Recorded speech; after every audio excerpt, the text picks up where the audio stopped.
அண்மை செய்தியை பார்க்கிறோம். காவிரி விவகாரம் தொடர்பாக முடிவெடுக்க தமிழக சட்டமன்ற அனைத்து கட்சிகள் கூட்டம் தொடங்கியிருக்கிறது. காவிரி நீரை பெறுவதற்கு தேவையான நடவடிக்கைகளை மேற்கொள்வது குறித்து இதற்கு முன்பாக நீர்வளத்துறை அமைச்சர் துரைமுருகன் தலைமையில் சட்டமன்ற கட்சித் தலைவர்களின் கூட்டம் நடைபெறுவதாக சொல்லப்பட்டிருந்த நிலையில் முதலமைச்சர் மு.க.ஸ்டாலின் அதற்கு தற்போது தலைமையேற்றிருக்கிறார். கூட்டத்தில் அவர் பேசவிருப்பதாகவும் சொல்லப்பட்டிருக்கிறது. இந்நிலையில் தமிழக சட்டமன்ற அனைத்து கட்சிகள் கூட்டம் தொடங்கியிருக்கிறது என்ற அண்மை செய்தியை பார்க்கிறோம். இந்த கூட்டத்தில் அனைத்து கட்சிகளையும் கலந்து ஆலோசித்து சட்ட வல்லுநர்களின் கருத்துக்களை பெற்று தமிழ்நாடு அரசு மேற்கொள்ள வேண்டிய அடுத்த கட்ட நடவடிக்கைகள் குறித்து முடிவு செய்யப்படுகிறது.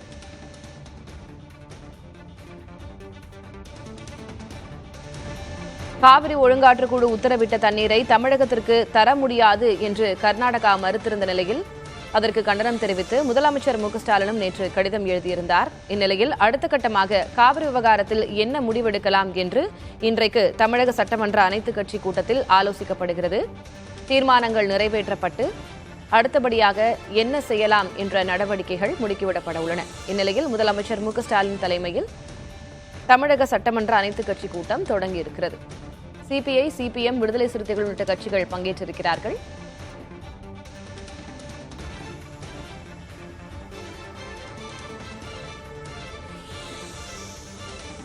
இந்த கூட்டத்தில் எதிர்க்கட்சி அதிமுகவும் அதேபோல கூட்டணி கட்சியாக இருக்கக்கூடிய காங்கிரஸ், சிபிஐ, சிபிஎம், விடுதலை சிறுத்தைகள், மதிமுக உள்ளிட்ட கட்சிகள் பங்கேற்றிருக்கின்றன. காவிரி விவகாரம் தொடர்பாக முடிவெடுக்க தமிழக சட்டமன்ற அனைத்து கட்சிகள் கூட்டம் தொடங்கியிருக்கிறது. முதலமைச்சர் மு.க.ஸ்டாலின் தலைமையில் தொடங்கியிருக்கக்கூடிய இந்த கூட்டத்தில் அதிமுக, காங்கிரஸ், மார்க்சிஸ்ட் கம்யூனிஸ்ட் கட்சிகள், விடுதலை சிறுத்தைகள் கட்சி, மதிமுக ஆகிய கட்சிகள் பங்கேற்றிருக்கின்றன.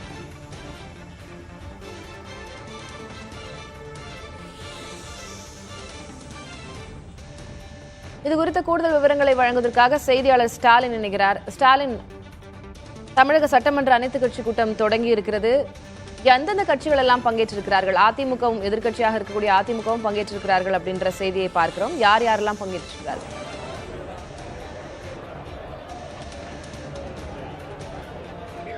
திலகவதி, காவிரி நதிநீர் ஒழுங்காற்று குழு அதாவது கடந்த வாரம் உத்தரவின் அடிப்படையில கர்நாடக அரசு காவிரி நதிநீரை தமிழகத்துக்கு தர வேண்டிய நீரை தர முடியாது என்று கர்நாடக அரசு அறிவித்திருக்கக்கூடிய நிலையில்தான் தற்போது இந்த அனைத்து சட்டமன்ற கட்சித் தலைவர்களுடைய கூட்டம் சென்னை தலைமைச் செயலகத்தில் தொடங்கி நடைபெற்று வருகிறது. முன்னதாக நேற்று தமிழ்நாடு முதலமைச்சர் கர்நாடக அரசுடைய முடிவை கண்டிக்கும் விதமாக அறிக்கை வெளியிட்டிருந்தார். இதில் நீர்வளத்துறை அமைச்சர் துரைமுருகன் தலைமையில் இந்த அனைத்து சட்டமன்ற கட்சித் தலைவருடைய கூட்டம் நடைபெறும் என்று தெரிவிக்கப்பட்டது. தற்போது இந்த கூட்டத்திற்கு தமிழ்நாடு முதலமைச்சரை தலைமையேற்றிருக்கிறார். சென்னை தலைமைச் செயலகத்தில் இந்த கூட்டம் தொடங்கிவிட்டது.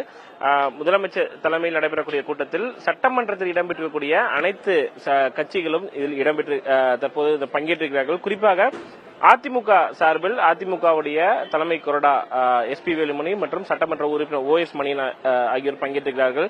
காங்கிரஸ் சார்பில் கட்சியுடைய மாநில தலைவர், தமிழ்நாடு காங்கிரஸ் கட்சியுடைய மாநில தலைவர் செல்வபிறந்தகை, பாமக சார்பில் ஜி.கே. மணி மற்றும் சதாசிவம் ஆகிய சட்டமன்ற உறுப்பினர்கள், மதிமுக சார்பில் பூமிநாதன், விடுதலை சிறுத்தைகள் கட்சி சார்பில் பாலாஜி, மார்க்சிஸ்ட் கம்யூனிஸ்ட் கட்சி சார்பில் நாகை மாலி மற்றும் இந்திய கம்யூனிஸ்ட் கட்சி சார்பில் வீரபாண்டியன், தலி ராமச்சந்திரன் மற்றும் வீரபாண்டியன் ஆகியோர் பங்கேற்கிறார்கள். தமிழக வாழ்வுரிமை கட்சி தலைவர் வேல்முருகனும் பங்கேற்கிறார். பாஜக சார்பில் சட்டமன்ற உறுப்பினர்கள் யாரும் பங்கேற்காமல் அந்த கட்சி தங்களுடைய பிரதிநிதிகளை அனுப்பியிருக்கிறது. கருப்பு முருகானந்தம் மற்றும் கருநாகராஜன் கட்சியுடைய பிரதிநிதிகளாக அவர்கள் தற்போது பங்கேற்றிருக்கிறார்கள். பிற கட்சிகள் அனைத்துமே சட்டமன்ற உறுப்பினர்களாக இருப்பவர்கள் தான் இந்த கூட்டத்தில் பங்கேற்றிருக்கிறார்கள். மிக முக்கியமாக காவிரி நதிநீர் ஒழுங்காற்று குழு கடந்த வாரம் உத்தரவிட்டதன் அடிப்படையில் ஜூலை 12ஆம் தேதி முதல் ஜூலை 31ஆம் தேதி வரை நாள் ஒன்றுக்கு 1 டிஎம்சி நதிநீரை திறந்துவிட வேண்டும் என்று கர்நாடக அரசுக்கு உத்தரவிட்டிருந்தது. அதாவது வினாடிக்கு 11,500 கனஅடி நீர் திறந்துவிட வேண்டும். ஆனால் கர்நாடக அரசு கடந்த ஞாயிற்றுக்கிழமை அன்று அனைத்து சட்டமன்ற கட்சித் தலைவர்களுடைய கூட்டத்தை கூட்டி அவர்கள் வினாடிக்கு 8,000 கனஅடி நீர் மட்டும்தான் திறந்துவிடப்படும் என்று ஒரு முடிவினை எடுத்து அதற்கான அறிவிப்பினை வெளியிட்டிருந்தார்கள்.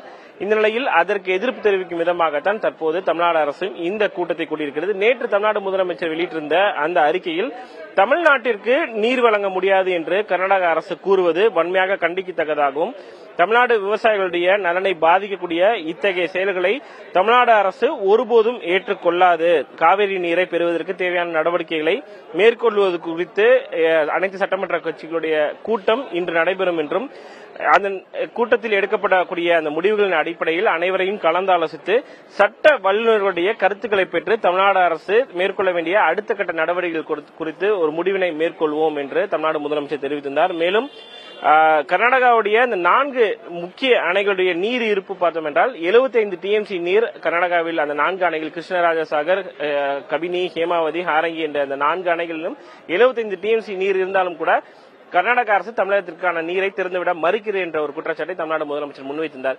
இன்றைய நிலவரப்படி மேட்டூர் அணையுடைய நிலவரப்படி பார்த்தோம் என்றால் 13 டிஎம்சி நீர் மட்டுமே தமிழ்நாட்டில் இருப்பதாகவும் தமிழ்நாடு முதலமைச்சர் தன்னுடைய அறிக்கையில் குறிப்பிட்டிருந்த நிலையில் தற்போது இந்த கூட்டத்தில் எடுக்கப்படக்கூடிய இந்த முடிவுகளின் அடிப்படையில் தான் அடுத்த கட்ட நகர்வுகள் எப்படி இருக்கும் என்பதை நம்மால் புரிந்து கொள்ள முடியும். ஜலகதி, மிக முக்கியமாக கர்நாடக அரசு ஒவ்வொரு மாதம், அதாவது ஜூன் மாதம் தொடங்கி அக்டோபர் மாதம் வரை இதுதான் குறுவை சாகுபடியோட காலகட்டமாக பார்க்கப்படுகிறது.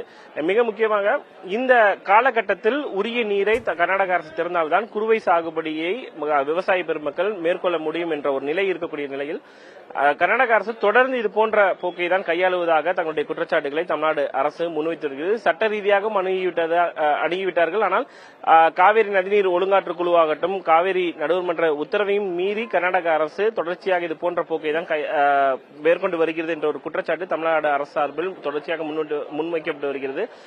காவிரி நதிநீரை பொறுத்தவரை இதை அடுத்த கட்டமாக சட்ட ரீதியாக எப்படி அணுக முடியும் என்பது குறித்து தான் இன்றைய கூட்டத்தில் ஆலோசிக்கப்பட்டு அதன் பிறகு தங்களுடைய முடிவுகளை தமிழ்நாடு அரசு அறிவிக்கும் என்ற ஒரு எதிர்பார்ப்பு இருக்கிறது. தளபதி, தற்போதைய விவரங்களுக்கு நன்றி ஸ்டாலின்.